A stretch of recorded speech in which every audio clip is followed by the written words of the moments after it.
Hey guys, welcome to the I Loves Cars channel once again, and we're going to do a little bit of another car review for this week. So today we're going to do the new BMW 128 Ti, and why you should not hate it because it's front wheel drive, pretty much. Because it's a very good car, even though it is front wheel drive. So we're going to run through that, and well, here's the video for you. Hey guys, we're going to go through this today, the BMW 128 Ti, and also why you should not hate the BMW 1 Series.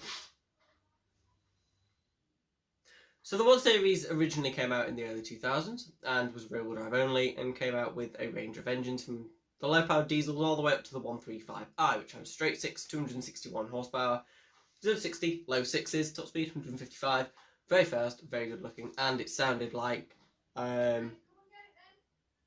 pretty much like thunder. It sounded brilliant, and it looked good as well. The issue is you couldn't get in the back if you had legs, and the boot space was so small you couldn't put anything in it if it was bigger than a pencil sharpener. So that was its main issue, and the reason it was like that was because it was rear-wheel drive. That's why you had no boot space. You could only put pencil sharpeners in the boot, and you couldn't sit in the back unless you had no legs. For the simple fact that it was rear-wheel drive, the differential was massive, and it takes up a lot of room. It's a limited slip diff as well. And this was also an issue when they updated it, which was around 2010-ish, around that time. Obviously for the 1 Series we now know, which, brilliant car. But the rear-wheel drive was practically pointless, because obviously they updated that, and the 114D and the 114i and the 116D and the 118i all came out with all 3 cylinders and no power whatsoever. The 114D had 95 horsepower. 95! It doesn't need rear-wheel drive! But obviously the M135i was fabulous, and that had 316 brake horsepower to the rear wheels, straight 6 up front, and 0 to 60 in 5.1 seconds. It went like stink and looked the part as well, sounded brilliant. And you could slide it around the corners, and it had a manual option as well. How could you get any better than that? Like, what a car. But still, it had no boot space because it was rear-wheel drive, and the rear legroom was a little bit better. You could get in the back now, but it still was a little bit taken up of space, and it kind of spoiled a brilliant kind of hatchback. But in the 135i, you didn't need really practicality because it was a sports car. But when you buy the 14D or the 118D or the 120D, like the standard slightly slower ones, it was a bit annoying. Especially if you got the 125D or the 125i with 220 horsepower-ish. They were pretty quick. They were Golf GTI quick, 6 seconds, 60-ish, top speed 150, around that mark. They were pretty quick. They suited the rear-wheel drive because they were quite fun, and they were kind of just cars that you could always own without having to shell out 40k to get a 135i. So they suited the rear-wheel drive, but still a bit of an issue because obviously everyone was going front-wheel drive and more practical, and they were going less practical and rear-wheel drive. But it made sense on the 135i. So then they facelifted it, didn't they? And they introduced the M140i. Now it went even faster, 335 horsepower. The 135i was also updated, adding an extra 5 bhp to its total, which now stood at 321. 0 to 60 was identical at 5.1 seconds though.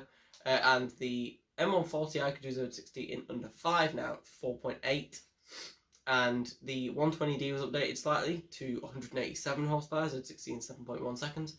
The 125D and the 125i were completely axed though, they were gone. New 3-cylinder for the 118i, 134 horsepower. The 114D and 114i went, and the lowest in the range was the 116D. All of that might have just been French, but I'm not bothered.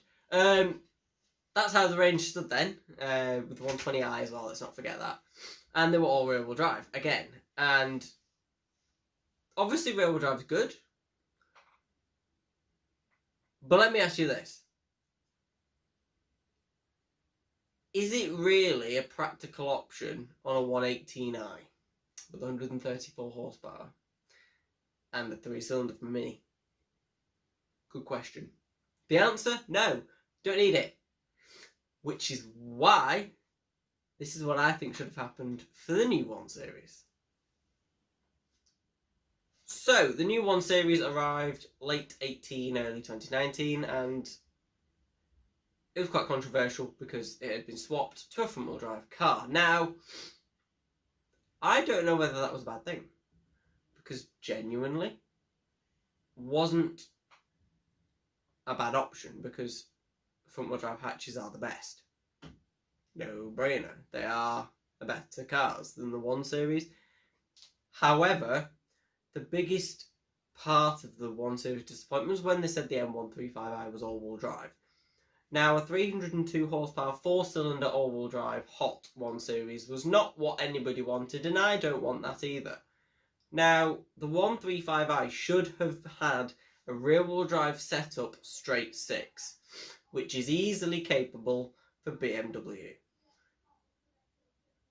And then I think they should have left it there. Because the 1 Series range doesn't need to be rear-wheel drive. It's not the 180i, the 116D, and the 120D, and the 120i that are controversial with the front-wheel drive. That's not really an issue, because they don't need to, because they're not bought by people who want it to be rear-wheel drive. The people who buy the rear-wheel drive ones buy the M140i and the M135i. They're the people who want it to be rear-wheel drive. So, they should have made the M135i, the new one, rear-wheel drive. And straight 6, because then you could have put about 360 horsepower in it from the M2 and the same gearbox setup and everything like that. If that would have been shoved under the 1 Series, imagine how good a car that would be. However, it's been a bit of a disappointment because it's not as fun to drive as it should be.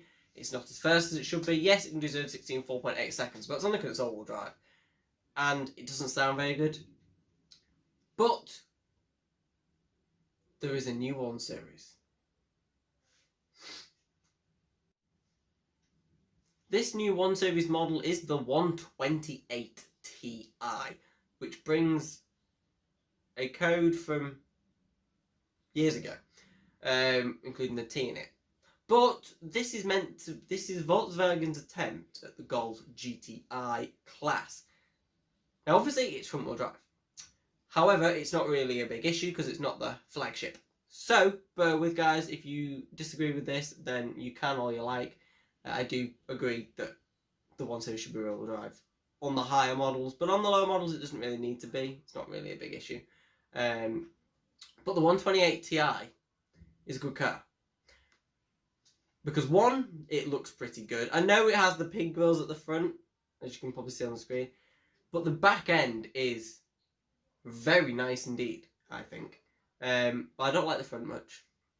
But 128 Ti is probably the best 1 Series in the range at the minute, because the 135i is disappointing, because it's slower and less exciting than the old hot 1 Series. So, what do you get for your 30-odd thousand pounds? You get a 2-litre turbocharged 4-cylinder, as you'd expect with BMW. This produces 261 horsepower, which is a decent amount, front-wheel drive, and means 0 to 60 in 6.1 seconds, and a top speed of 155, making it quicker than the Golf GTI that it is rivaled for. It also makes it competitive against the Hyundai i30N, the best hatchback in the 200 to 300 brake horsepower range, and the Ford Focus ST and other rivals of similar performance, like the Megane and stuff. So that's what it's based at, and I think having the front-wheel drive for that classification with all of the other front-wheel drive cars is a good idea, because it means that the 1 Series is now more practical than it was originally, and they can work on the interior better, and the interior is probably one of the best in class, apart from it is a little bit dark, the infotainment, but apart from that, it's a really good infotainment system, and the interior is very nice. So, the 128 Ti means it can slot into the front-wheel drive hot hatch category. Now, this is where the M135i should be rear-wheel drive, so it can go into the super hot hatch category with the A45 and RS3, which are all-wheel drive, and shove itself against those. Instead of being in the classification of those all-wheel drive and front-wheel drive boring ones between 300 and 400, like 300 and 350 horsepower, like the A35 Mercedes, and the Golf R. Well, obviously the Golf R isn't boring, but you know what I mean, because obviously the A35 is a downer on the A45. What they should have done is on the M135i, for the next category, which is 350 horsepower above, which is what the A45 now is 3 sitting, and they should have shoved it in there instead of the classification with the S3 and the A35. It should have gone in the next category with a straight 6 rear-wheel drive setup. However, they could be holding that for an M140i, couldn't they? But you should not hate the 1 Series for being front-wheel drive, because even though it is front-wheel drive, it is an absolutely brilliant hatchback. In every single form, it is brilliant as a car. I mean, it's very entertaining to drive. It's just very nice, rounded hatchback. And you shouldn't hate it. I know it should be rear-wheel drive, but on the 116D, it doesn't really need it, if you know what I mean. It would be quite hard for them to do a front and a rear in the same range, but I know BMW could do it because the new 2 Series coupe is that's coming out later in the year, and it's based on the same platform, so I don't know why, but I think it's because it's the X2 underneath, isn't it, the new 1 Series, so. But they're silly. But this is the new 128. They could have done 125 instead of 125i instead of. Oh, I'm confused now. Confused myself. So this is the new 128 Ti, and what do you think about it? Comment below. I think it looks quite good. I quite like the stickers on it. The 80s retro style looks really good. It reminds me of the 2002 Turbo stickers a little bit, and it's old 2002 kind of style car. You know what I mean? Looks quite good. I quite like it. I still wouldn't buy one. I'd get a Hyundai i30N because I actually have a brain.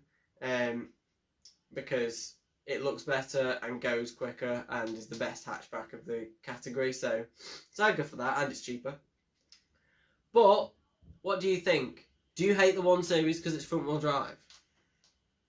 Do you agree that the 1 Series flagship should be rear-wheel drive? What do you think of the 128 with its 261 horsepower and decent amount of poke? Comment below. I'll see you very soon for another video, and make sure to subscribe. Take care of yourselves, and we'll see you soon for more car mini review things.